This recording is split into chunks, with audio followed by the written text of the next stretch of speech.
Minister, we have to get real here. I know you're in here and you're a minister, but look, we have no interest in the working poor.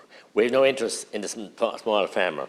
We have no interest in the Nadine Biogai column, don't mean the stature. The ordinary, humble people of Ireland. Let him eat cake. If she was here now, that's the attitude of the Taoiseach, the Taoiseach. Globalists is what they are, looking after big globals, bring in all the tech companies and everything else, and screw our own unfortunate people. I said yesterday, they'll die on the side of the road, they'll be starved to hunger. The farmers are going to be forced out of business and forced into poverty because of the fertiliser crisis and everything else, and it's shocking the way that workers are treated in this country. Shocking. I'm an employer. And many of my colleagues are, and we try and have a good relationship with our staff and look after them, nurture them. But big companies haven't time the checkouts, how quick they're scanning the things in. They make them like machines.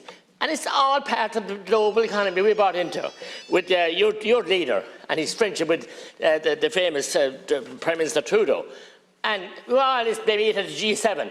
To hell with the ordinary people. And we commemorate 1916 and we commemorate 1923 and commemorate something else, Dublin Castle, 2 weeks ago. I wouldn't go near the place because they're turning in their graves with the kind of vultures they left behind them. What you turned into vultures. And support all the big business, support everybody else, forget about the ordinary people. Look at the wages, as Deputy Hovian said, of the HSE, and the rise in wages Mr. Watcott to go from one department to the other. And they out in Dubai last week looking at the best practice hospital.